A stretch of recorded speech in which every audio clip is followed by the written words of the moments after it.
días, queridos hermanos.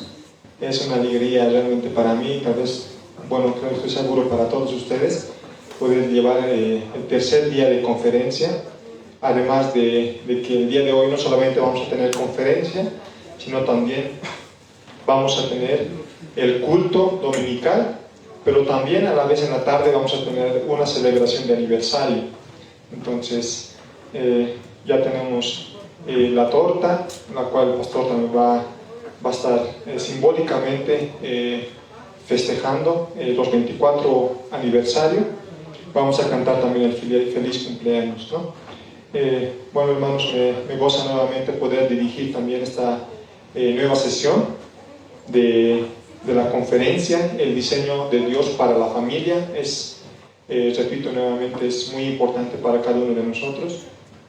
Y antes de comenzar, quiero leérselos, hermanos. Vamos a tener un tiempo de cánticos, y dice la palabra del Señor en los Salmos. En Salmos 113 dice: aleluya, alabad siervos de Jehová, alabad el nombre de Jehová. Sea el nombre de Jehová bendito desde ahora y para siempre, desde el nacimiento del sol hasta donde se pone. Sea alabado el nombre de Jehová. Excelso sobre todas las naciones es Jehová, sobre los cielos su gloria. ¿Quién como Jehová nuestro Dios, que se sienta en las alturas, que se humilla a mirar en el cielo y en la tierra? Él levanta del polvo al pobre, y al menesteroso alza del muladar, para hacerlo sentar con los príncipes de su pueblo. Él hace habitar en familia al estéril, que se goza en ser madre de hijos. Aleluya. Sea el nombre de Jehová bendito desde ahora y para siempre. Vamos a cantar 2 alabanzas. Para esto voy a dejar al ministerio de alabanza que nos pueda guiar en adoración. Vamos a cantar el primer cántico, que titula Reina Dios, y el segundo cántico, el Salmo 1.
sino que en la ley de Jehová está su delicia. En su ley medita de día y de noche. Será como árbol plantado junto a corrientes de aguas, que da su fruto en su tiempo y su hoja no cae. Y todo lo que hace prosperará. Y todo lo que hace prosperará.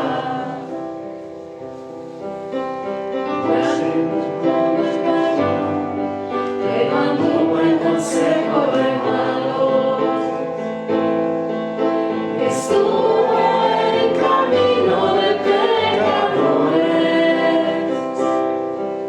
en silla de escarnecedores se ha sentado, sino que en la ley de Jehová está su delicia.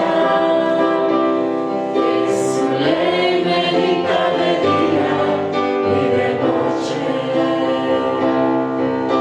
Sea como árbol plantado junto a corrientes de aguas, que da su fruto a su tiempo y su hoja no cae.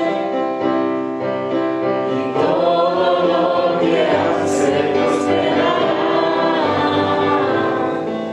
Y todo lo que hace prosperará. Mas y los malos que son, como el tamo que arrebata el viento. Por tanto no se levantarán los malos en el juicio, ni los pecadores en la congregación de los justos.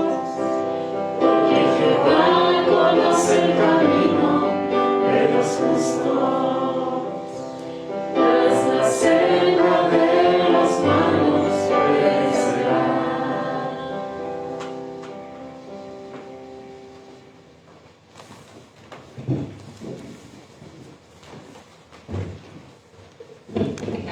Vamos a orar, vamos a inclinar nuestras cabezas y vamos a dirigirnos al Señor en oración.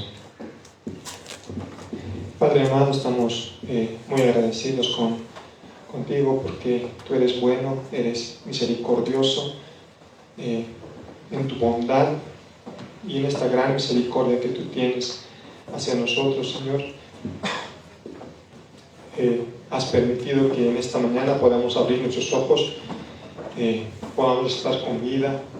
Es porque tu fidelidad, tu misericordia es tan grande y es tan inmenso, Señor, y nosotros realmente solamente podemos vivir agradecidos, Señor, por cada bendición, Señor, porque no solamente es nuestra vida, es la vida de nuestra familia, el bienestar, la salud de nuestras familias, de nuestros seres queridos, de nuestra iglesia, de la Iglesia Universal. Padre, te agradecemos por esta gran misericordia que tú tienes con nosotros, Señor. Y aún más, Señor, te agradecemos por la misericordia y la bondad que tienes con la Iglesia de Bethesda. Gracias, Señor, por cada uno de los hermanos que está en esta mañana aquí para poder escuchar tu palabra, para poder ser instruidos en tu palabra, Señor. Te pido, Señor, que nos bendigas a cada uno, al predicador como a los oyentes. Bendícenos, Señor, derrama de tu gracia, derrama de tu Espíritu Santo, para que podamos glorificarte, para que podamos honrarte, Señor.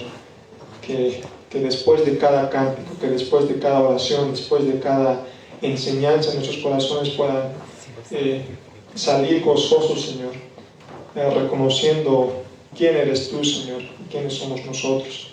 Y quiénes somos nosotros en Cristo, Señor. Padre Santo, te queremos encomendar este día principalmente. Vamos a tener muchas enseñanzas. Vamos a tener también el festejo de nuestro aniversario. Señor, te queremos encomendar todas las cosas, Señor, en tus manos para que tú nos ayudes, tú lo dirijas, Señor, y sobre todo tu nombre sea exaltado en todas estas cosas que vamos a hacer. Padre, te pido también que puedas apresurar los pasos de aquellos hermanos que están viniendo, puedas proveer de transporte también para aquellos hermanos que quisieran estar también, Señor. Provee de todo lo necesario, y aún también te pedimos, Señor, por el internet por el cual vamos a transmitir también, Señor. Bendice a los hermanos que están detrás de las pantallas en la transmisión de la plataforma de Facebook, Señor. Bendícelos también, Señor. Gracias, Señor, por este tiempo. También te pedimos por la predicación que en este momento va a haber acerca de las finanzas en el hogar. Te pedimos que nos bendigas al pastor Ariel, que va a estar exponiendo tu palabra. Y Padre Santo, te pedimos que obres en nuestros corazones y estos corazones puedan exaltarte. Todo sea para tu gloria. En el nombre de Jesús. Amén. Amén. Hermanos, pueden tomar asiento, pueden sentarse. Voy a invitar al pastor Ariel Vélez. Él es uno de los pastores, como ayer mencionábamos, de la iglesia Monte de Sion, allá en Cochabamba, juntamente pastoreando con el pastor Mateo Cruz, que por cuestiones de salud él no va a poder estar, no está con nosotros ya, pero él ha enviado su reemplazo, nuestro pastor Ariel Vélez también va a estar compartiendo con nosotros este tema que es muy importante para nosotros como familia, que son las finanzas, ¿no? Las finanzas en el hogar, y sobre todo desde una manera o desde una perspectiva bíblica. Entonces voy a invitar al pastor Ariel que pueda pasar aquí a la plataforma.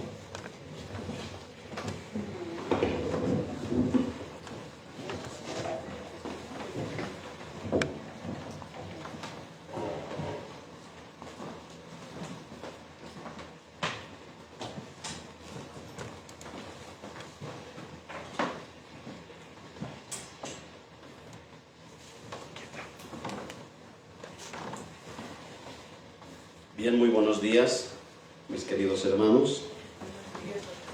Una vez más es un privilegio y un gozo poder estar junto a ustedes para continuar con el estudio de la palabra de Dios. Como bien lo ha dicho nuestro hermano, ahora vamos a pasar a ver el tema de las finanzas en el hogar. Para ello quisiera invitarles a que puedan abrir sus Biblias en Filipenses capítulo 4. Filipenses capítulo 4, los versos 11 al 13. Vamos a dar lectura a estos 3 versículos. Vamos a acercarnos al Señor en oración y luego vamos a comenzar con la exposición de este tema. Filipenses capítulo 4, versículo 11 al 13. Las finanzas en el hogar. Dice de la siguiente manera la palabra de Dios: no lo digo porque tenga escasez, pues he aprendido a contentarme, cualquiera sea mi situación. Sé vivir humildemente y sé tener abundancia. En todo y por todo estoy enseñado, así para estar saciado como para tener hambre, así para tener abundancia como para padecer necesidad. Todo lo puedo en Cristo que me fortalece. Vamos a acercarnos al Señor en oración. Padre, en este momento venimos delante de tu presencia a través de Jesucristo para rogarte que por medio de tu Espíritu Santo tú nos asistas, Señor, mientras tu palabra vaya siendo expuesta, y de manera muy especial, Señor, este tema que vamos a considerar en esta mañana. Gracias, Señor, porque de todo lo que nosotros necesitamos en esta vida conocer para nuestra salvación, para la forma y la manera en que debemos de vivir mientras estamos en este mundo, tú lo has revelado en tu bendita palabra. Pues ayúdanos, Señor, te lo rogamos, provéenos de tu sabiduría, temor delante de ti, Señor, y todo esto para que podamos ser edificados y a través de ello tú puedas ser honrado. Gracias una vez más, te lo pedimos en el nombre de Cristo Jesús. Amén. Una encuesta realizada el año pasado por la Asociación Estadounidense de Psicología concluyó que un 64% de las personas encuestadas tiene problemas familiares, las cuales muchas veces terminan en un divorcio. Y estos problemas familiares comúnmente, una de las razones para ello es el tema financiero. Después de recorrer el ministerio pastoral, un consiervo, alrededor de 35 años y mucho más, él concluye lo siguiente en cuanto a los tratos de las diferentes parejas de cristianos, matrimonios.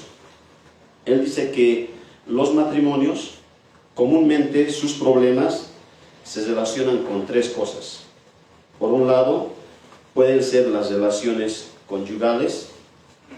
En segundo lugar, él concluye que pueden ser los factores económicos.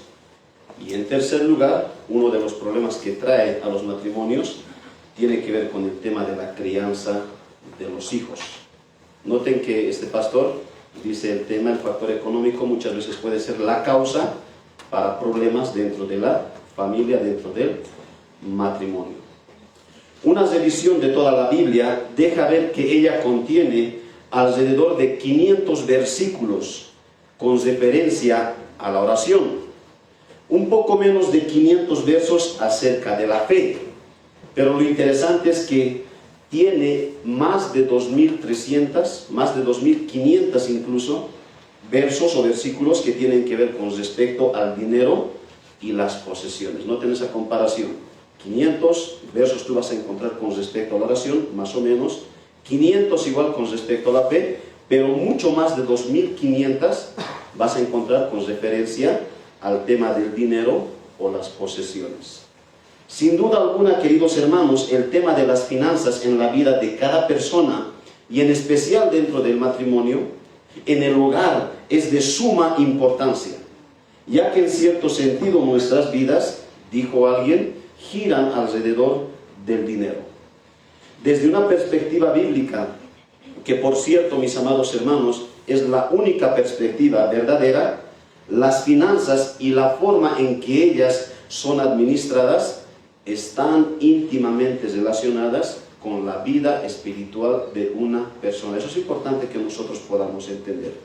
Las finanzas y la manera en que una persona administra o maneja sus finanzas están íntimamente relacionadas con la vida espiritual de una persona. El cómo tú manejas tu dinero dice algo de tu vida espiritual.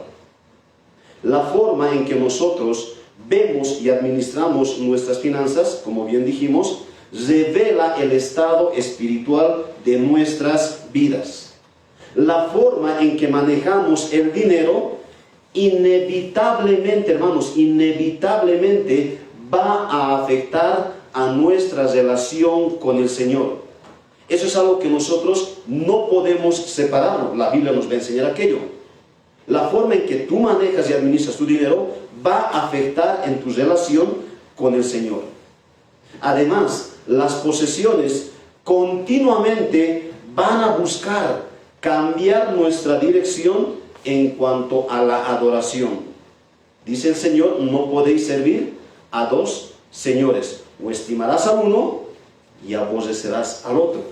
No podéis servir a Dios y a las riquezas. El dinero tiene un poder muy interesante que continuamente busca cambiar de dirección nuestra adoración. Siendo este, mis queridos hermanos, un tema de mucha importancia, como creyentes estamos llamados a conocer y aplicar los diferentes principios que la Biblia enseña con respecto a las finanzas. En ese entendido, lo que vamos a ver en la exposición en este momento va a ser, queridos hermanos, 3 principios fundamentales y bíblicos a considerar con respecto a las finanzas en el hogar. ¿Qué vamos a ver? Vamos a ver 3 principios, 3 verdades que vamos a encontrar en las Escrituras, 3 principios que los creyentes debemos de considerar cuando hablamos o cuando administramos las finanzas dentro de nuestros hogares. Y estos principios, hermanos, si bien pueden ser aplicados a diferentes áreas, no solamente se enfoca en cuanto al hogar, pueden ser aplicados a personas de manera personal, pueden ser aplicados en diferentes temas, pero en esta mañana lo vamos a aplicar al hogar. ¿Cuáles son entonces estos 3 principios fundamentales y bíblicos? En primer lugar, el primer principio del cual vamos a estar hablando va a ser el contentamiento cristiano. El contentamiento cristiano. El segundo principio que vamos a estar viendo va a ser la parte que desempeña Dios cuando nosotros hablamos de las finanzas. ¿Dios tiene que ver con las finanzas? ¿Con mis finanzas? Sí, sí. ¿Y cómo es que Dios tiene que ver con mis finanzas? Eso vamos a estar viendo en nuestro segundo encabezado. Y lo tercero, y para terminar, vamos a estar viendo la responsabilidad que las personas, que los creyentes tenemos cuando hablamos de las finanzas. Contentamiento cristiano, la parte de Dios y la parte de mí como creyente. Son las 3 cosas entonces que vamos a estar desarrollando en esta mañana. Empecemos con el primero. El contentamiento cristiano. El contentamiento cristiano y las finanzas. Hermanos, cuando hablamos de dinero, cuando hablamos de posesiones, el tema del contentamiento cristiano es imprescindible.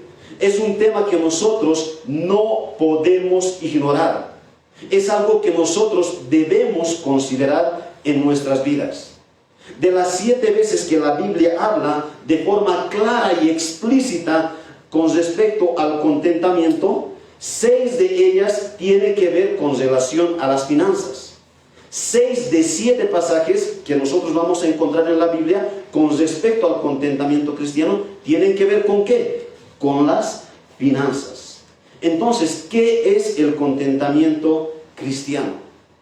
El término griego que se traduce en el Nuevo Testamento como contentamiento, ahorita vamos a ver algunos pasajes, literalmente significa, hermanos, sentirse suficiente. ¿Qué es contentamiento? Es sentirse suficiente, sentirse satisfecho. Por tal motivo, el contentamiento o estar contentos es estar satisfecho, estar complacido, estar suficiente. Y si yo estoy satisfecho, si yo estoy complacido, si yo estoy suficiente, ¿qué significa eso? Hermanos, que yo no voy a buscar más que de aquello que yo ya estoy satisfecho. ¿Por qué? Porque yo ya estoy satisfecho, eso es lógico. Si tú vas a ir a almorzar a mediodía, vamos a compartir aquí, y tú vas a estar satisfecho con el almuerzo, tú no vas a salir y a buscar más comida. ¿Te das cuenta? Contentamiento significa que ya estamos satisfechos, que ya estamos saciados. Esa es la idea de la palabra contentamiento que nosotros encontramos en el Nuevo Testamento. Leamos, por ejemplo, algunos versos. 2 Corintios capítulo 3, el versículo 5. 2 Corintios capítulo 3, el versículo 5. ¿Qué dice la Escritura en este verso con respecto al contentamiento? No que seamos competentes por nosotros mismos para pensar algo como de nosotros mismos, sino que nuestra competencia, y esa palabra que tú lees ahí como competencia, es contentamiento, sino que nuestra suficiencia o que nuestro contentamiento proviene de ¿quién dice? de Dios. Nuestro contentamiento, nuestra suficiencia, nuestra satisfacción, dice la Escritura, proviene de Dios. El contentamiento que el mundo promueve y nos impulsa y quiere modelarnos a ese tipo de vida, queridos hermanos, descansa en las cosas de este mundo. El mundo busca que tú busques tu contentamiento en las cosas de este mundo. Pero nosotros sabemos que las cosas de este mundo son cambiables, son temporales. Tú hoy puedes tener una cierta posesión, mañana tú lo puedes perder, así de sencillo. Este mundo no es seguro.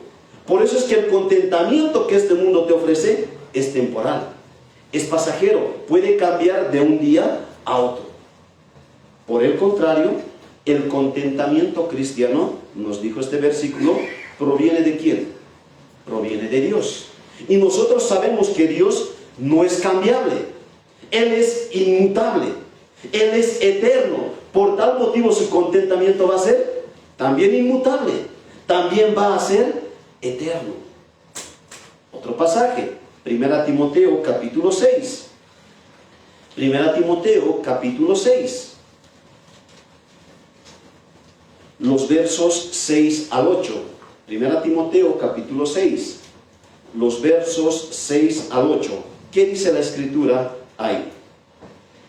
Pero gran ganancia es la piedad, acompañada ¿de qué? De contentamiento. Gran ganancia es la piedad, acompañada de contentamiento. Verso 7. Porque nada hemos traído a este mundo, y sin duda nada podremos sacar. Así que teniendo sustento y abrigo, estemos contentos con esto. El contentamiento que el mundo promueve, queridos hermanos, de una cierta forma y comúnmente va a estar relacionado con algún tipo de pecado. Cuando tú examinas el contentamiento que el mundo quiere darte, tú vas a encontrar detrás de ello algún tipo de pecado. Por ejemplo, puede ser la fornicación, puede ser la avaricia, puede ser el orgullo, entre otros pecados que van a estar relacionados con el contentamiento que el mundo te ofrece. Mientras que el contentamiento cristiano, dice Pablo aquí en este pasaje, está íntimamente relacionado ¿con qué? Con la piedad. ¿Notas eso que es totalmente contrario? El contentamiento del mundo, detrás de ello va a haber algún pecado, sí o sí. Va a haber algún pecado. Es cambiable, es pasajero, pero sobre eso, detrás de eso hay algún pecado, que el mundo quiere involucrarnos a ello. Más al contrario, el contentamiento cristiano, no. Dice Pablo, estás relacionado con la piedad. Estás relacionado con la piedad. Filipenses capítulo 4, versículo 11 al 13, pasaje que hemos dado lectura al iniciar. ¿Qué es lo que dice ahí? El Espíritu Santo. Leamos. Filipenses 4, 11 al 13. No lo digo porque tenga escasez, pues he aprendido a contentarme. Nota, he aprendido a contentarme, cualquiera sea mi situación. Y como ha aprendido a contentarse, dice Pablo, por lo tanto, sé vivir humildemente y sé tener abundancia. En todo y por todo estoy enseñado. ¿Por qué? Porque él ha aprendido. Así para estar saciado como para tener hambre. Así para tener abundancia como para padecer necesidad. ¿Y por qué Pablo puede contentarse? ¿Por qué puede vivir contento cualquiera sea su situación? Por un lado, porque él ha aprendido. Pero en segundo lugar dice el versículo 13, todo lo puedo en Cristo que me fortalece. Este versículo ha sido tergiversado dentro del mundo cristiano de muchas formas. Pero en el contexto está diciendo, yo sé vivir cualquiera sea mi situación. ¿Por qué, Pablo? Porque Cristo obra en mi vida. Porque Cristo me ha dado esa capacidad de vivir en necesidad como también en abundancia. De vivir cuando no haya nada en casa, como cuando tenga más de lo que necesito. Dijimos, por un lado, el verso 11 nos enseña que el contentamiento cristiano es algo que se aprende. No, las personas no nacemos con el contentamiento dentro de nuestros corazones. Hermanos, no es así. Tenemos que aprender. ¿Y cómo es que vamos a aprender? Pasando por circunstancias difíciles y también de abundancia. O sea, no, hermano, el Señor nos enseña contentamiento. Si tú quieres aprender, por ejemplo, matemáticas, ¿qué vas a hacer? Tú no tienes que dormir y mañana vas a saber matemáticas. Tú tienes que ir a libros de matemáticas, a estudiar muchos ejercicios, resolver un día, 2 días, 3 días, quizás meses, quizás años, y tú vas a ser bueno en matemática. ¿Quieres ser un jugador en algún deporte? No de hoy a mañana tuya. Yo quiero ser jugador, a ver, voy a leer un libro y voy a ser un buen jugador el día de mañana. Hermanos, no es así. Tienes que meterte a entrenar día tras día. Lo mismo es con el contentamiento. Aprendemos a estar contentos. Y los tiempos de necesidades son usados por Dios ¿para qué? Para enseñarnos contentamiento. Los tiempos de abundancia son dados por Dios ¿para qué? Para aprender contentamiento. El contentamiento, hermanos, se aprende. Y como dijimos en el versículo 13, el contentamiento descansa ¿en qué? En la persona de Jesucristo. Todo lo puedo en Cristo que me fortalece. Es Él que me va a dar la capacidad, es Él que me va a entrenar, es Él que me va a ayudar, es Él quien me va a enseñar el contentamiento en mi vida.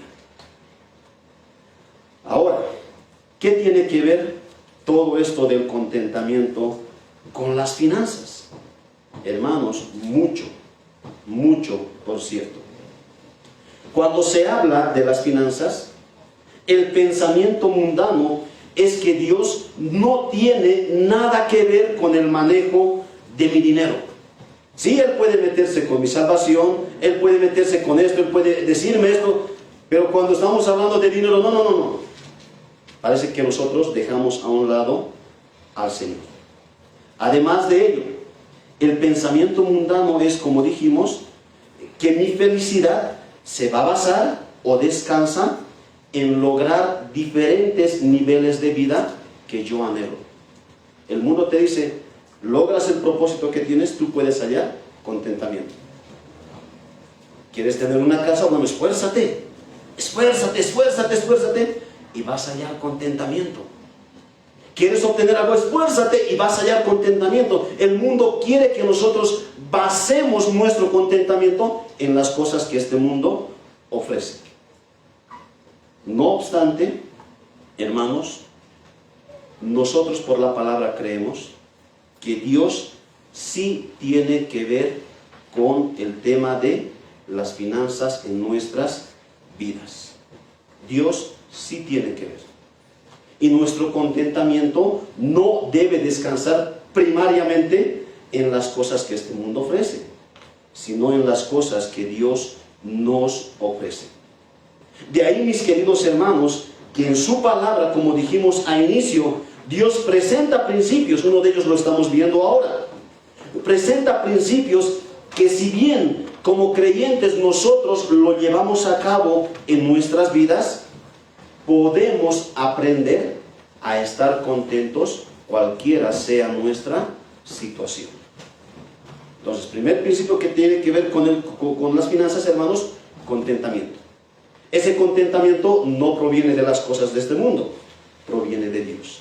Ese contentamiento se aprende, no lo ganamos como una rifa, no es que lo obtenemos de un día a otro, no, se aprende a través de las circunstancias por las cuales Dios permite que nosotros podamos pasar. Segundo principio,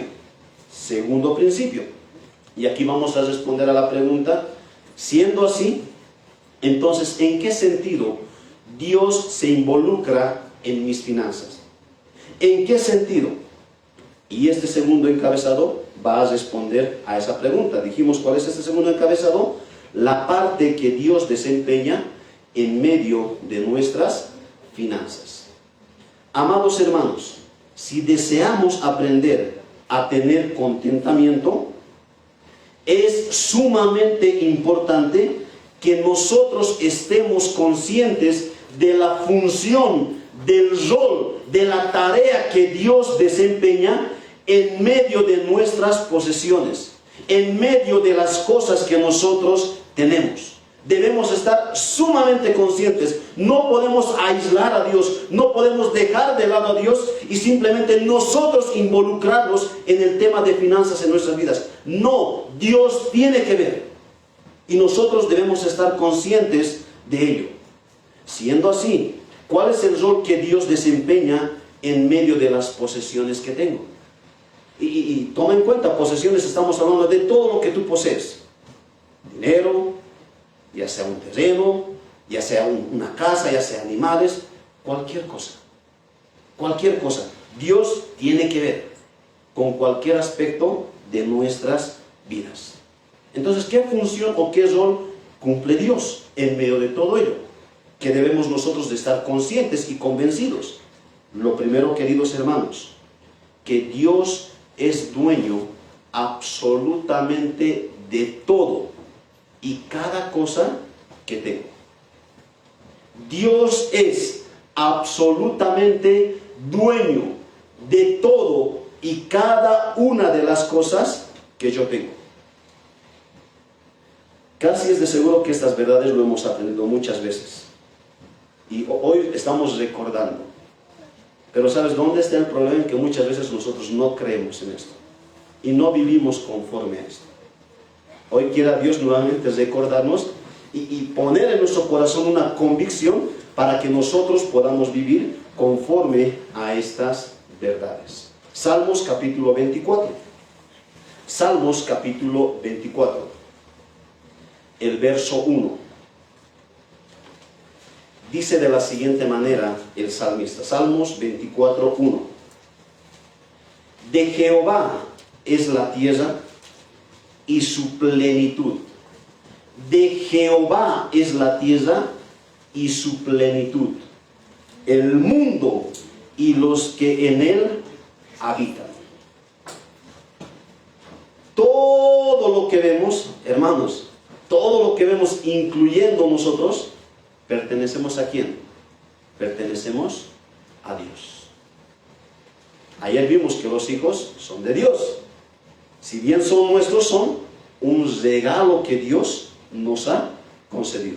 Aquí el salmista dice, todo lo que tú ves es de Dios, incluyendo las personas. Noten, de manera general el salmista nos está presentando esta realidad. Sin embargo, cuando tú vas a otros pasajes de la Biblia, vamos a ir mencionando simplemente, tú vas a ver que la Biblia no solamente nos habla de forma general, sino que también nos habla de cosas particulares, de cosas específicas que pertenecen a Dios.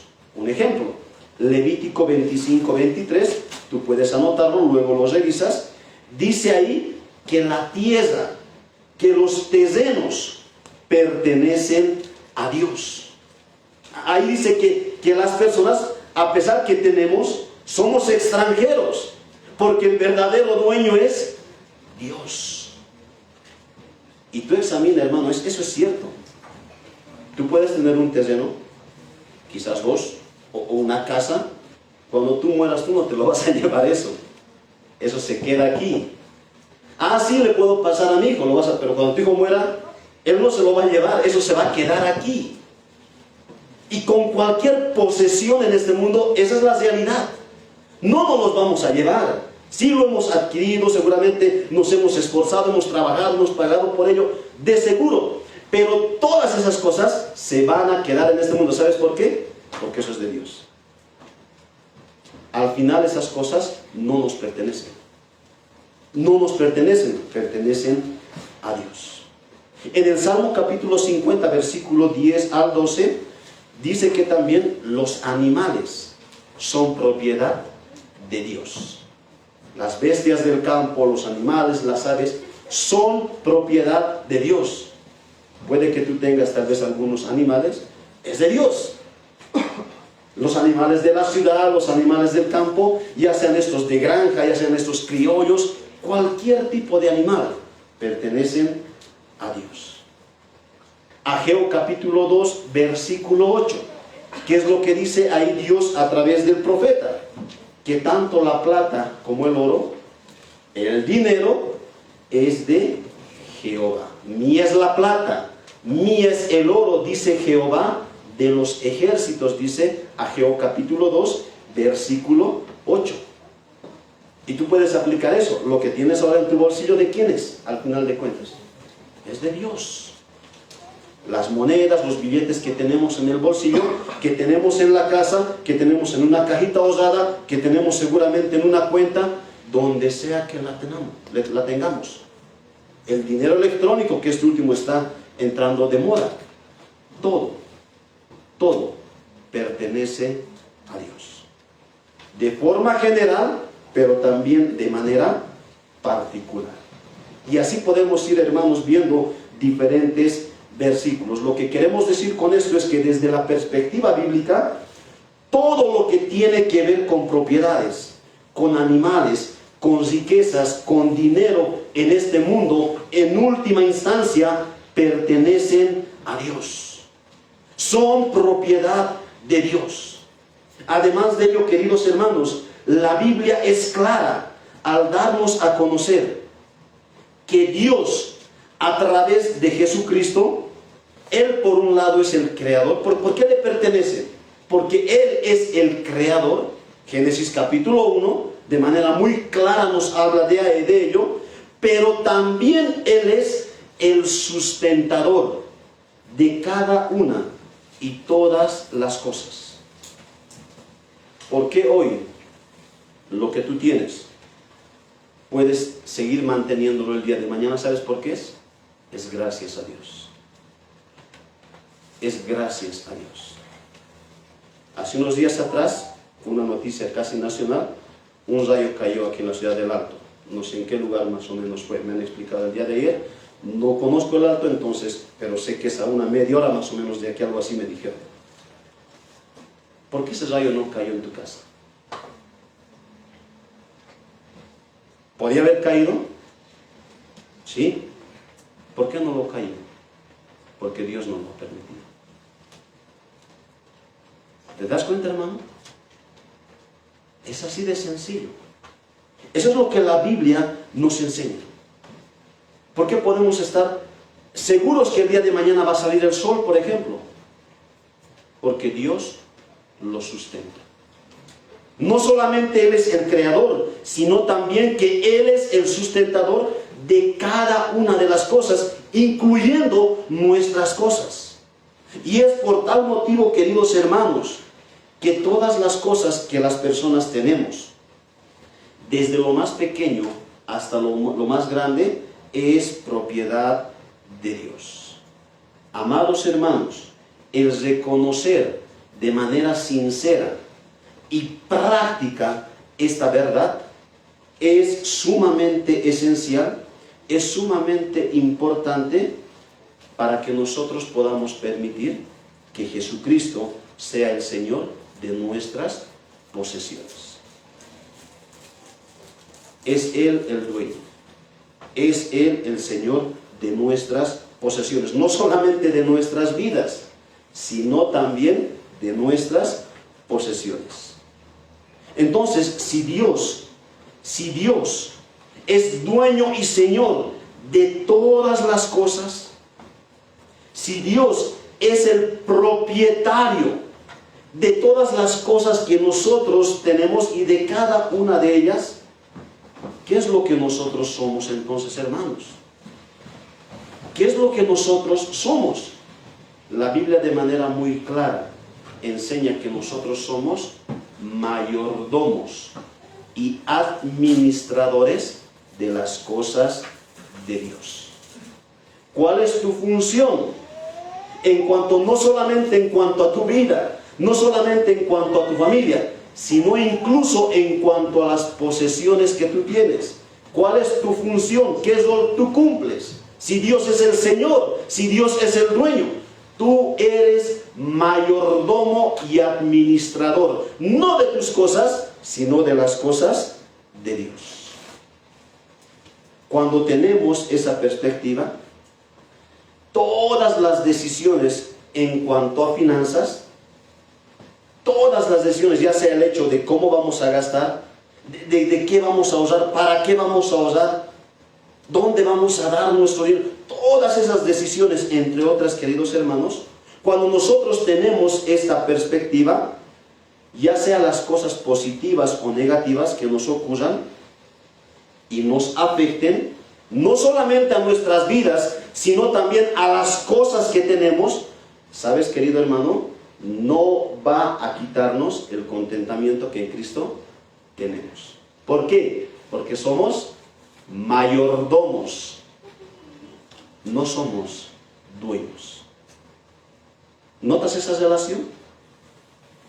En el siglo XVIII, un hombre muy conocido, Juan Wesley, él se entera que mientras él salió, supongo a hacer el ministerio, se enteró que su casa se había incendiado y él perdió su casa. Algunos conocen esta historia. Y van y le dicen: hey Juan, has perdido tu casa. Y él, ¿sabes cómo responde?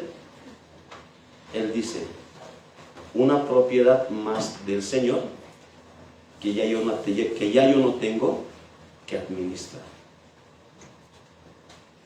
¿Le dolía? Por supuesto que sí, yo creo que sí. Pero ese dolor no le llevó a hundirse. Él dijo: el Señor ha permitido que una de sus propiedades se pierda. Así es que yo me libero de administrar algo más del Señor.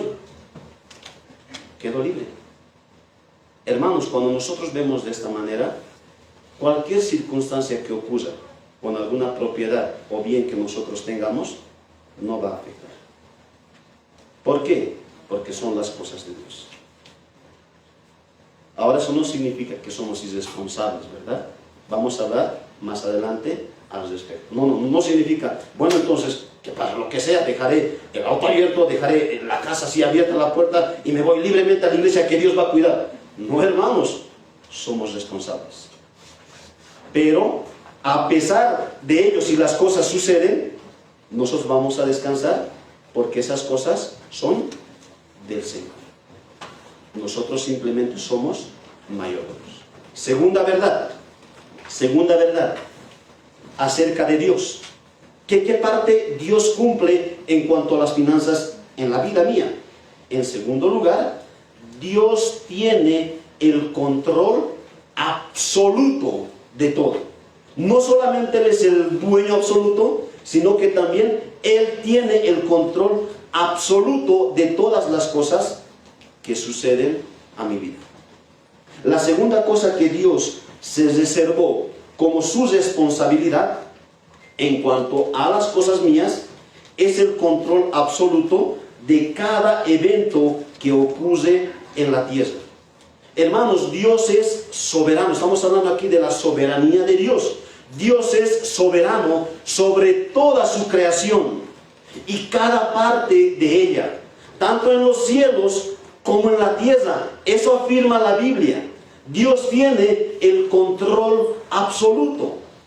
Veamos algunos pasajes. Daniel capítulo 4. Daniel capítulo 4, el verso 35. Daniel capítulo 4, el verso 35. ¿Qué es lo que dice la palabra de Dios ahí? Daniel capítulo 4, el verso 35.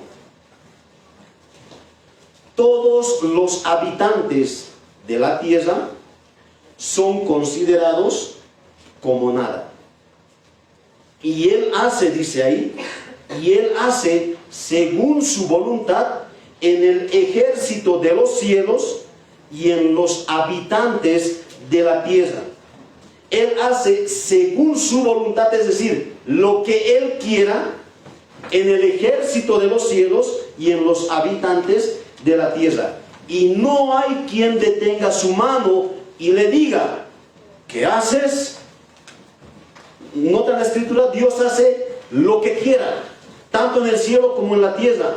Y no hay poder humano, no hay persona alguna que diga, Dios, yo no quiero que hagas esto, y obstaculice el plan de Dios. Daniel dice aquí en el capítulo 4, versículo 35, que no puede haber aquel.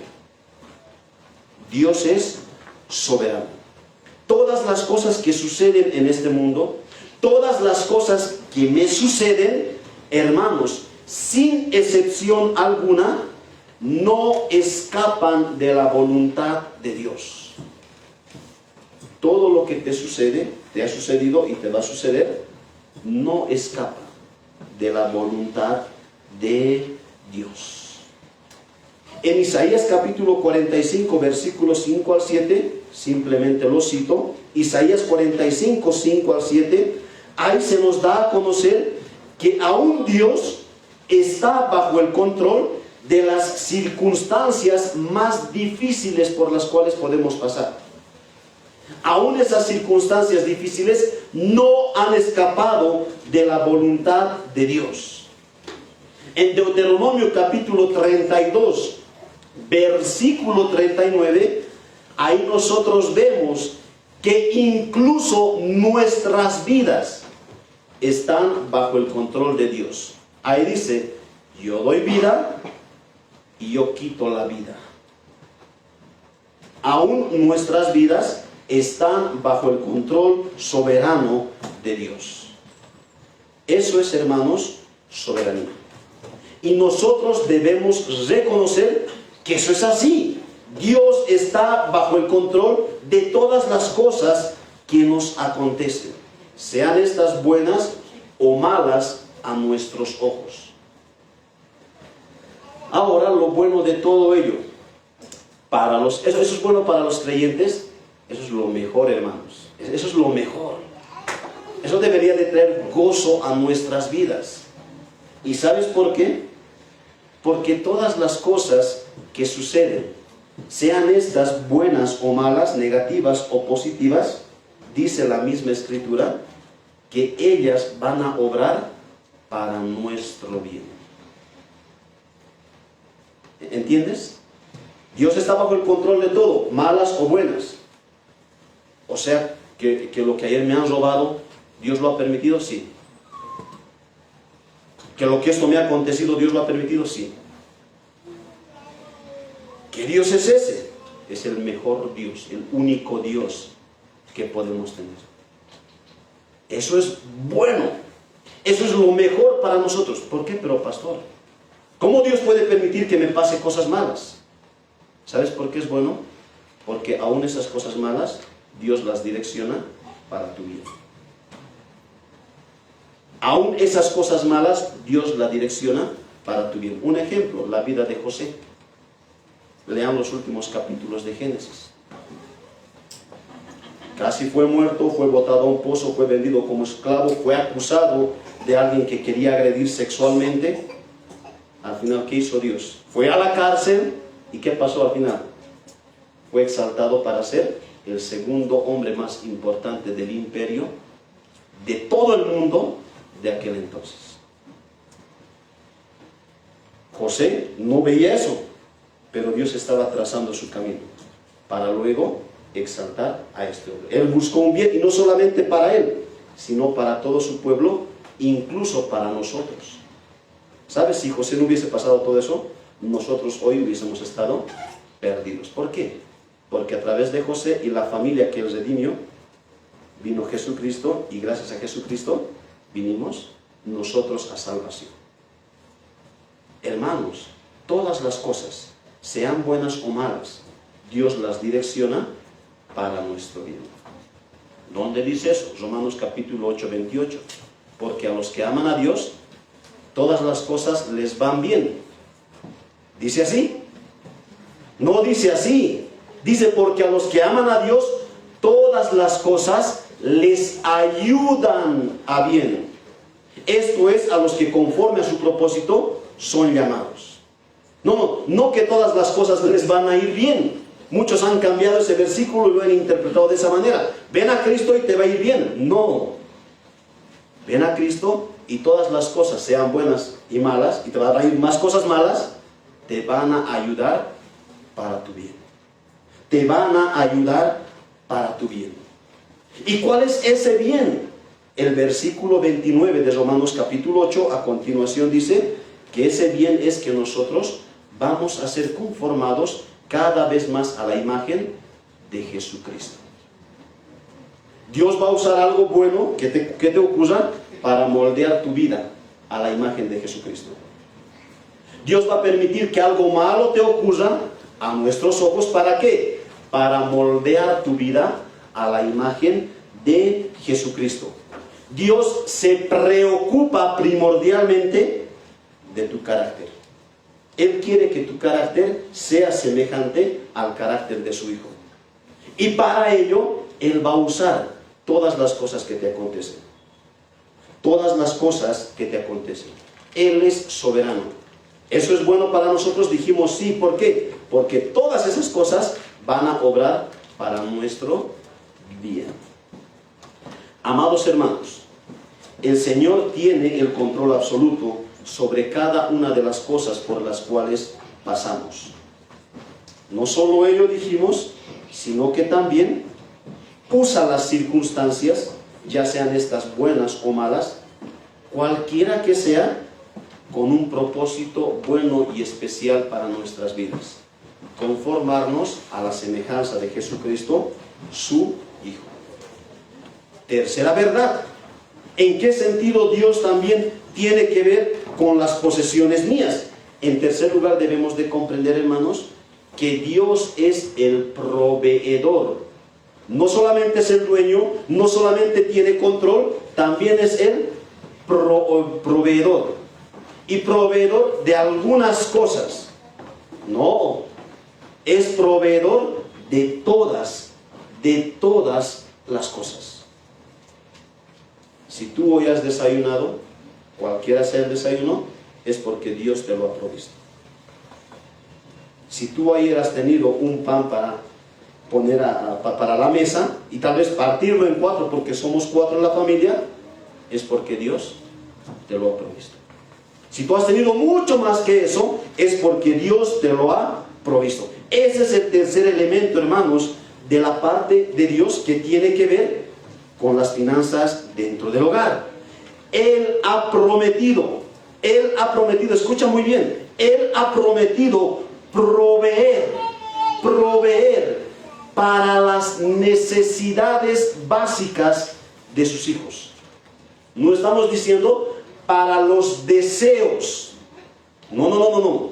Necesidades. Él ha prometido en su palabra proveer para las necesidades básicas de sus hijos. ¿Cuáles son las necesidades básicas que las personas tenemos? Alguien dijo, son 3. Alimento, vestido y techo. Esos son los 3. Con esos 3 elementos nosotros podemos sobrevivir. Alimento, vestimenta y techo. Y cuando vamos a la Escritura, nosotros vemos aquello. Por ejemplo, Proverbios capítulo 10. Vayamos a Proverbios capítulo 10. ¿Qué dice ahí la Escritura? Proverbios capítulo 10. El versículo 3. Proverbios 10, verso 3. Jehová no dejará padecer hambre al justo. Jehová no dejará padecer hambre al justo. Ahí tienes una promesa. Él te va a proveer del alimento necesario. Del alimento necesario. Él no va a dejar que sus hijos padezcamos de hambre. Filipenses capítulo 4, versículo 19. Filipenses capítulo 4, versículo 19. ¿Qué dice ahí la Escritura? Filipenses 4, 19. Mi Dios pues, dice Pablo, mi Dios pues suplirá todo lo que os falta. En otra versión, la Biblia de las Américas traduce esto: todas vuestras necesidades. Mi Dios pues suplirá todas vuestras necesidades. ¿Y por qué? Dice a continuación, conforme a las riquezas en gloria en Cristo Jesús. Ahí está una promesa. Dios va a proveer, suplir todas nuestras necesidades. No nuestros deseos. Nota, la Biblia es bien clara. No nuestros deseos, sino nuestras necesidades. Mateo capítulo 6, versículo 33. Mateo capítulo 6, versículo 33. ¿Qué es lo que dice la Escritura? Mas buscad, un verso muy conocido, mas buscad primeramente el reino de Dios y su justicia, y todas estas cosas os serán añadidas. Algunos han invertido esta promesa y primero buscan las añadiduras. Pero cuando uno invierte las promesas o el orden de Dios, hermanos, es un caos total. No. Primeramente los cristianos debemos de buscar el reino de Dios y su justicia. ¿Cuál es tu responsabilidad primordial? Afanarte del reino de Dios y su justicia. Esa es tu tarea principal. Y las demás cosas, ¿cómo van a venir? Dice. En Cochabamba se dice como yapita. Así, yapa. Vas tú a comprar o vas ahí a escuchar y yapame.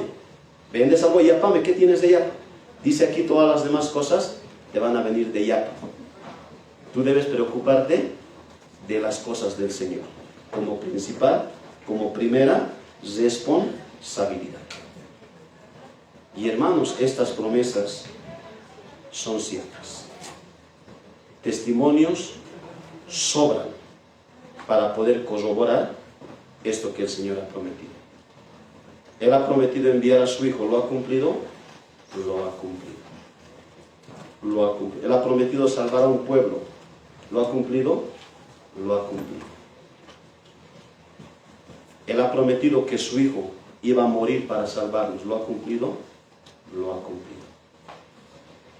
Todo lo que Dios promete, su cumplimiento, mis queridos hermanos, es 100%, es efectivo. Ayer un joven me preguntaba, pastor, ¿cuál fue el mayor reto que tú tuviste cuando Dios te llamó al ministerio? Yo le decía, bueno, mañana te vas a enterar. Y bueno, le compartí ayer. Y era una de las cosas que tenía que ver con estos temas de necesidad. Cuando Dios me llamó al ministerio, yo ya era casado y ya tenía un hijo. Entonces, una de las inquietudes que tenía era justamente, ¿y cómo voy a hacer para suplir las necesidades de mi familia? Los amigos, los familiares, ¿estás loco, Ariel? ¿No vas a desamparar a tu familia de esa manera? Ellos necesitan comer, tú puedes sobrevivir solo, pero tienes tu esposa y tienes tu hijo. No puedes abandonar, no puedes dejar de esa manera. Claro, uno no estaba abandonando, pero había un llamado para poder dedicarse a la obra, poder servir al Señor, poder prepararse, un cambio de dirección en cuanto a mi vida. Bueno, eso fue muy inquietante para mí. Fui a consultar, a buscar consejo de mi pastor en ese entonces, que ahora es un consiervo.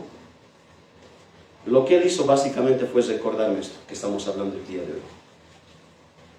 Me citó estos y otros pasajes y me dijo, Ariel, tenlo por seguro que si tú eres cristiano, y más aún si tú has sido llamado, Dios no va a dejar no va a dejar que tú padezcas hambre. Si tú primeramente das tu vida al reino de Dios, las demás cosas van a venir como añadidura.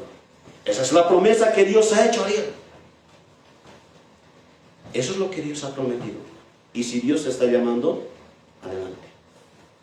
Tenlo por seguro. Tenlo por seguro. Y sabes, Ariel, si fracasas, ¿quién queda mal? Tú no quedas mal. Él va a quedar mal. Y como Él nunca queda mal, Él va a cumplir su promesa. Han pasado alrededor de 10 años de esa conversación. Aquí estoy parado. Estamos conversando. Estamos predicando la palabra. Les estoy hablando de las promesas que están en la Biblia. Tengo 3 hijos que están conmigo, les dije 2 están con el Señor. Hace unos años atrás estuvimos en el exterior con la familia durante un año, capacitándonos mucho más para el ministerio. Hemos tenido cosas para comer en abundancia, hemos tenido para compartir con otros hermanos, hemos vestido de ropa ya sea usada, incluso nueva. Hemos viajado a diferentes lugares, queridos hermanos, para compartir la palabra. El año pasado le decía al joven, hemos estrenado una casa.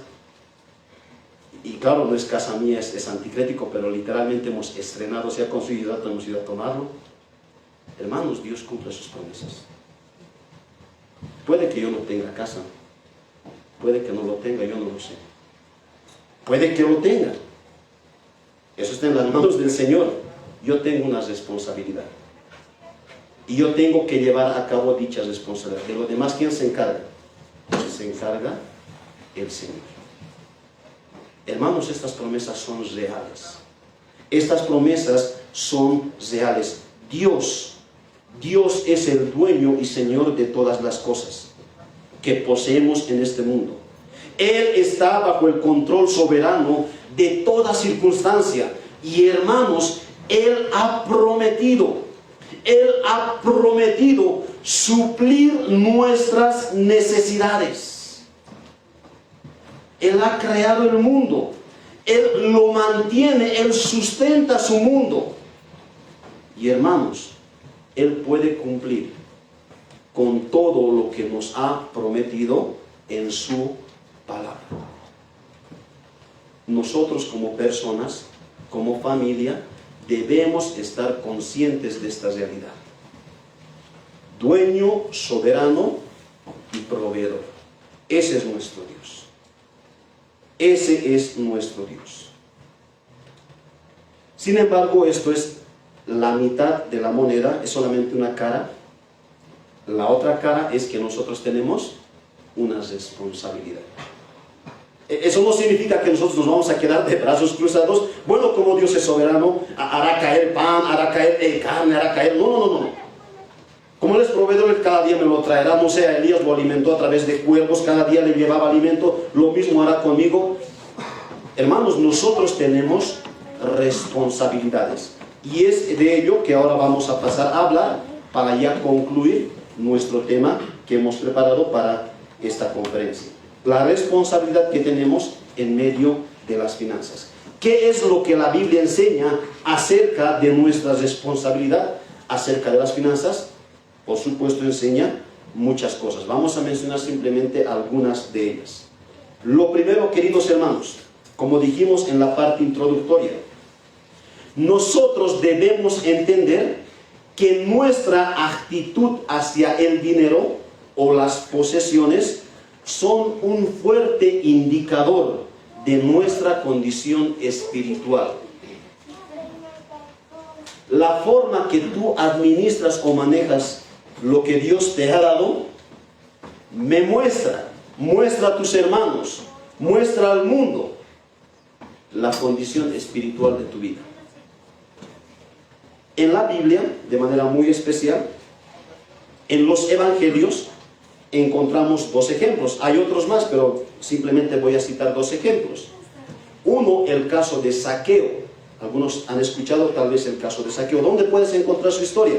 En Lucas 19, versículo 1 al 10. Tú puedes ir a casa y revisar esos versículos. El caso de Zaqueo. El otro caso es el del joven rico. ¿Dónde encuentras la historia del joven rico? En Mateo capítulo 19, versículo 16 al 30. En estas 2 historias se nos muestra esto que estamos mencionando ahora. Zaqueo, ¿quién era Zaqueo? Zaqueo era un publicano, un cobrador de impuestos. La Biblia es enfático cuando dice que él era un hombre rico. Y como publicano, como cobrador de impuestos, él, además de hacer un trabajo, él robaba a través de ese trabajo. Él tiene un encuentro con el Señor. Él es salvado por el Señor. Jesucristo va a la casa de Zaqueo. Entonces Zaqueo, una vez salvado por el Señor, él dice lo siguiente: He aquí, Señor, la mitad de mis bienes doy a los pobres. Y si en algo he defraudado a alguno, se lo voy a devolver 4 veces más de lo que le he defraudado. Noten que la salvación afectó a las finanzas de este hombre. Afectó a las finanzas de este hombre. ¿Cómo interpretó Cristo ese accionar de Zaqueo? ¿Sabes qué dijo Cristo en el versículo 9 de Lucas capítulo 19? Hoy ha venido la salvación a esta casa. Por cuanto Zaqueo ahora también es hijo de Abraham. El accionar con respecto a nuestras finanzas, el cómo nosotros actuamos o administramos en cuanto a nuestras finanzas, revelan nuestro estado espiritual. Revelan nuestro estado espiritual. Algo paralelo nosotros lo vemos en la historia del joven rico que mencionamos en Mateo capítulo 19. ¿Qué pasa con el joven rico? Él, muy contrario a Zaqueo, él es un hombre muy religioso. Él viene en busca del Señor y él le dice: Señor, ¿qué puedo hacer para ser salvo? El Señor le dice: cumple esto y tú vas a heredar el reino de los cielos. Bueno, Señor, yo he cumplido todo eso. ¿Qué más me falta? El Señor le dice: vende todo lo que tienes y dáselo a los pobres. Y luego ven y sígueme, y así vas a heredar tú el reino de los cielos. ¿Cómo reaccionó este hombre cuando Jesucristo le dijo eso? La Biblia ahí en Mateo capítulo 19 nos dice que él se puso muy triste. Y él como que dijo: bueno, si es así, si tengo que deshacerme de mis posesiones, mejor me conviene quedarme en la condición en la que me encuentro. ¿Cómo concluyó Jesucristo la historia de este joven rico? Él dijo: por cuanto, noten, a la luz de lo que ustedes están viendo, les dijo a sus discípulos: cuán imposible es que un rico entre en el reino de los cielos. Y cuando Jesucristo dijo que un rico entre en el reino de los cielos, se estaba refiriendo ¿a qué? A alguien que ama, a alguien que no quiere despojarse de su riqueza. La forma, hermanos, como hemos dicho, la forma en que nosotros, o la actitud que nosotros tenemos hacia lo económico, hacia las posesiones, revelan el estado espiritual de nuestras vidas. Lo segundo, debemos entender, en segundo lugar, en cuanto a nuestra responsabilidad, que las riquezas continuamente van a buscar ocupar el lugar de Dios en nuestros corazones. Tú no debes de ignorar eso. En Mateo capítulo 6, versículo 26, pasaje que también ya lo citamos, el Señor dijo: ninguno puede servir a dos señores, porque aborrecerá al uno y estimará al otro, o estimará al otro y menospreciará. No podéis servir a Dios y a las riquezas. No. Las riquezas siempre van a buscar en tu vida apartarte de tu adoración al Señor y que tú le adores a Él. Dice el Señor Jesucristo: no puedes permitir aquello. Ten en cuenta que las riquezas tienen ese poder de apartarnos de nuestro servicio al Señor. De ahí que en 1 Timoteo capítulo 6, versículo 9 al 11, Pablo les recomienda a Timoteo, 1 Timoteo capítulo 6, versículo 9 al 11, Pablo les recomienda de que él huya del amor al dinero. No le dice: no debes de tener, debes ser pobre. No. Huye del amor al dinero. ¿Qué dice ahí en 1 Timoteo 6, 9 al 11?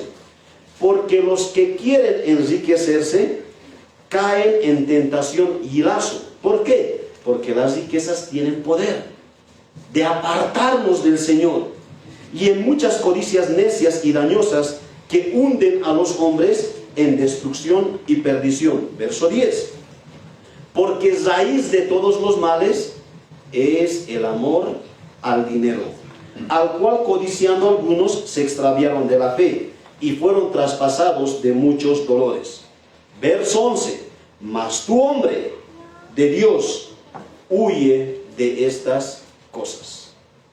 Timoteo, le dice Pablo, huye del amor al dinero, porque sabes, te va a apartar de Dios. Tiene ese poder, tienes que ser consciente. Nosotros debemos ser conscientes que el dinero tiene tal poder sobre nuestras vidas. Ello tiene su lugar en nuestras vidas, sí. Ellas nos deben de servir para servir a Dios. No, nosotros no debemos de servir o de servir a las riquezas poniendo como excusas a Dios. No, las riquezas no deben ser nuestros amos, sino nuestros siervos. Debemos de cambiar. Y eso, hermanos, se ve en cómo nosotros administramos o manejamos lo que el Señor nos ha dado. Tercera responsabilidad. Debemos ser diligentes en el trabajo que tenemos. Hermanos, el trabajo no es una maldición. Algunos dicen, desde que el pecado ha entrado al mundo, ha entrado el trabajo junto con ello. ¡Qué maldición! Cuando vayamos al cielo, ya vamos a dejar de trabajar. Hermanos, no es así. El trabajo no es una maldición. El trabajo es una bendición. Cuando tú lees Génesis 1 y Génesis 2, antes de la caída, ya Dios le había dado trabajo a Adán y Eva. Que cuiden del huerto donde Dios les había puesto. Ellos debían de trabajar para sustentarse. Adán y Eva tenían ellos que trabajar. ¿Qué pasó entonces con la caída? ¿Qué cambió con la caída? Hermanos, dice la Biblia en Génesis capítulo 3, versículo 17 al 19, que el trabajo se puso más duro. Con el sudor ahora de tu frente, la tierra va a producir cardos y espinos. Es decir, el trabajo se volvería más pesado. El trabajo no es una maldición, sino que es una bendición. Por eso es que en 2 Tesalonicenses capítulo 3, versículo 10, dice el Señor, el que no trabaja, que no coma. El que no trabaja tampoco coma. El trabajo es el medio por el cual Dios nos sustenta. O en Proverbios capítulo 13, versículo 4, dice, el alma perezoso desea y nada alcanza, mas el alma de los diligentes será prosperada. Los creyentes hemos sido llamados para trabajar porque es el medio por el cual Dios nos sustenta. Esa es nuestra responsabilidad. Ahora, ¿cómo debemos trabajar? Hermanos, siendo diligentes. ¿Y qué significa ser diligentes? Ser buenos trabajadores. El cristiano se debe caracterizar por ser un buen trabajador, independientemente del trabajo que tengamos. Eres comerciante, sé un buen comerciante. Eres barrendero, sé un buen barrendero. Eres zapatero, sé un buen zapatero, el mejor. Eres conductor, sé el mejor conductor. Eres empresario y así sucesivamente. El cristiano se caracteriza por ser un buen trabajador. Dios dice que el cristiano es diligente. ¿Y por qué, hermanos? ¿Por qué? En Efesios capítulo 6, versículos 5 al 6, hablando de los siervos, lo cual se aplica a los trabajadores en nuestros tiempos, nos enseña, porque nosotros debemos trabajar no para el ojo humano, sino para Dios. Si tú eres conductor, debes conducir para Dios. Tú eres zapatero, debes reparar los zapatos como para el Señor. Eres barrendero, debes barrer las calles como para el Señor. Eres estudiante, debes estudiar como para el Señor. Eres administrador, eres abogado y cualquier otra profesión u oficio, cualquiera sea esta. Queridos hermanos, debemos hacerlo no para el ojo humano, sino para el Señor. Esa es nuestra responsabilidad. Ser trabajadores y buenos, diligentes trabajadores donde el Señor nos ha puesto. En cuarto lugar, debemos mantener el orden de prioridades en nuestras vidas que Dios ha establecido. Debemos mantener el orden de prioridades en nuestras vidas que Dios ha establecido, hermanos. El hecho de que se nos llama a ser diligentes, buenos trabajadores, no significa que vamos a ser descuidados con nuestra familia, descuidados con nuestro servicio al Señor. Hermanos, Dios ha establecido prioridades para sus hijos. Y nosotros no podemos invertir aquello en nombre de la diligencia o en nombre de la necesidad. Hay prioridades. Y en ese orden de prioridades, el que ocupa el primer lugar es Dios. Si eres casado, el segundo lugar es tu familia, no tu trabajo. El tercer lugar recién es tu trabajo. Tú inviertes ese orden, hermanos, las cosas no te van a ir bien. Dios, tu familia y luego el trabajo. El pueblo del Señor en el Antiguo Testamento, lo encontramos esto en Ageo capítulo 1 versículo 6, tú puedes estar buscando. El pueblo de Dios invirtió este orden. Ellos dejaron de adorar a Dios y se pusieron a trabajar de manera esforzada. Se preocuparon por construir su casa, la ciudad y todo ello. Descuidaron a Dios y sobre ello descuidaron su familia. ¿Qué pasó? Dice Ageo capítulo 1 versículo 6. Miren lo que Dios le dijo a este pueblo. Sembráis mucho y recogéis poco. Coméis y no saciáis. Bebéis y no quedáis satisfechos. Os vestís y no os calentáis. El que trabaja a jornal recibe su jornal a saco roto. No hay bendición. ¿Por qué? Porque has invertido el orden que yo he puesto para tu vida.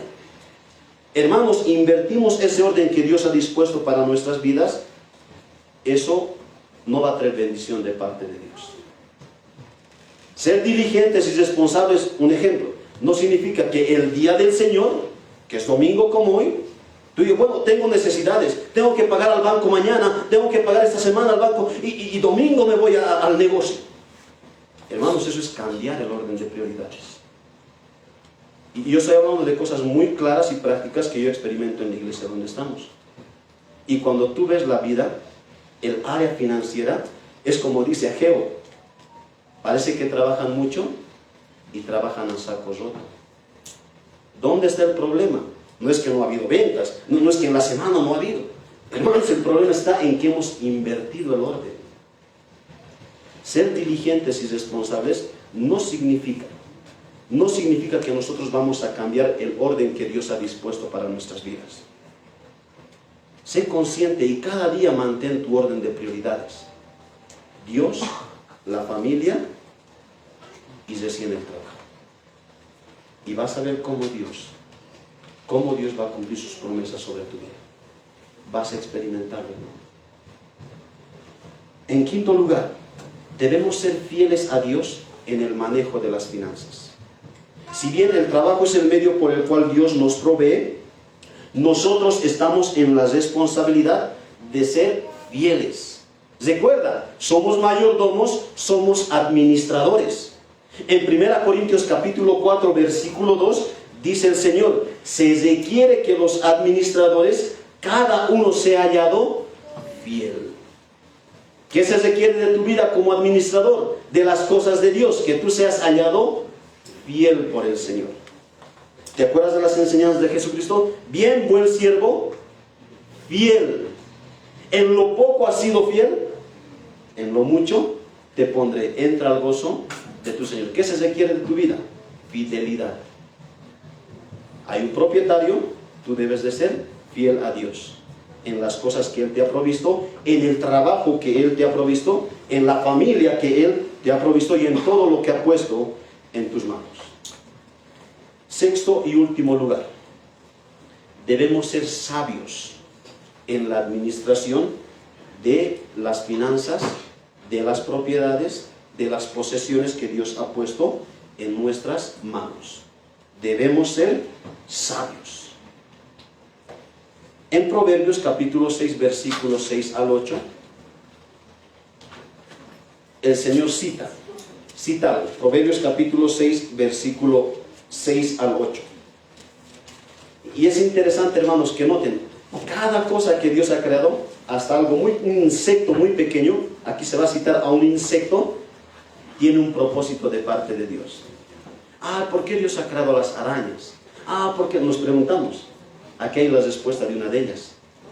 ¿Por qué y para qué Dios ha creado las hormigas? Y miren lo que el Señor nos responde ahí en Proverbios capítulo 6, versículos 6 al 8. Ve a la hormiga, mira a la hormiga, oh perezoso, mira sus caminos y sé sabio. 7. La cual, no teniendo capitán, ni gobernador, ni señor, dice el versículo 8, ¿qué es lo que hace? Prepara. Y la idea de esa palabra prepara es planifica. Es como si la hormiga se sienta y ve qué es lo que va a hacer. Prepara en el verano su comida y recoge en el tiempo de la siega su mantenimiento. La hormiga ha sido creada por Dios para enseñarnos sabiduría. La hormiga en el verano prepara, ¿por qué? Porque sabe que en el invierno no tiene que salir. Ella va a invernar, porque si sale va a morir. Y además no va a haber cosas para recolectar. Ella es sabia. Pero ¿qué nos enseña? Nos enseña que nosotros debemos ser sabios con lo que Dios nos ha provisto. Fieles y sabios. Y esa sabiduría, queridos hermanos, en cuanto a cómo nosotros vamos a gastar o cómo vamos a administrar nuestras posesiones, lo encontramos en la Biblia. Una de ellas, la Biblia es clara y concreta en que nosotros como creyentes, por ejemplo, debemos disponer parte de lo que tenemos para el Evangelio, para la iglesia, a través de las ofrendas, diezmos, ayudar a los necesitados si tenemos. O sea, la Biblia es clara en cuanto a ese asunto. Pero también la Biblia no priva de que nosotros podamos gastar en nuestras necesidades. Recuerda, el trabajo es el medio por el cual Dios te sustenta. Entonces, hermanos, por un lado, debemos entender cuando hablamos de finanzas que Dios quiere que nosotros vivamos contentos. Ese contentamiento no descansa en las cosas de este mundo, sino en lo que Dios en Cristo ha hecho en nuestro favor. Lo que Dios en Cristo ha hecho no va a cambiar. No va a cambiar y va a perdurar por la eternidad. En segundo lugar, debemos estar conscientes en quién es Dios y de qué manera Él se involucra en mi vida y en mis posesiones. Él es dueño, Él es soberano y Él es proveedor. No te olvides de esas verdades. En tercer lugar, vimos que tú debes recordar que tú tienes responsabilidades. Por un lado, debes estar consciente que las posesiones van a tratar de apartarte del Señor. Debes estar consciente de ello. Además, debes estar consciente, querido hermano, que el medio por el cual Dios nos provee de todo lo que nos ha prometido es el trabajo que Él nos ha otorgado. Y por lo tanto, nosotros somos responsables de ser fieles y diligentes a Dios en el lugar donde Él nos ha puesto. No debemos de cambiar el orden de prioridades. Dios, la familia y nuestro trabajo. No debemos de cambiar. Y además dijimos, hermanos, por último dijimos que cuando nosotros administramos debemos hacerlo con sabiduría. Con sabiduría. Considerando a la hormiga, ella es sabia. Debemos de mirar como ejemplo a esa creación de Dios que Él lo ha hecho para enseñarnos sabiduría.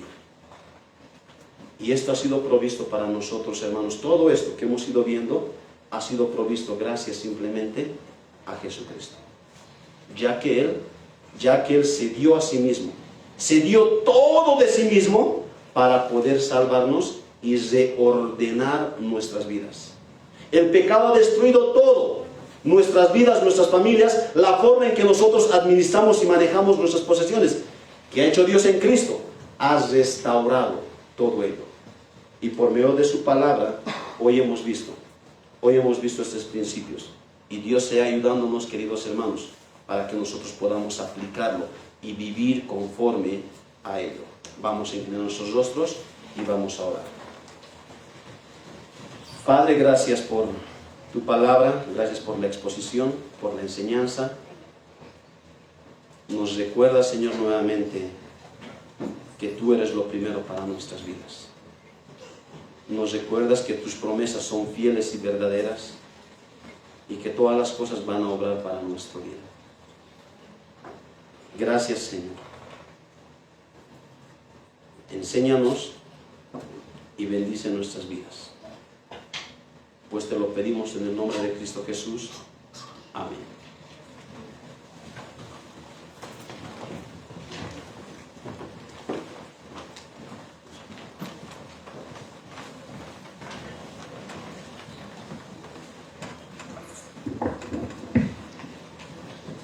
Hermanos, ¿cómo nos está yendo?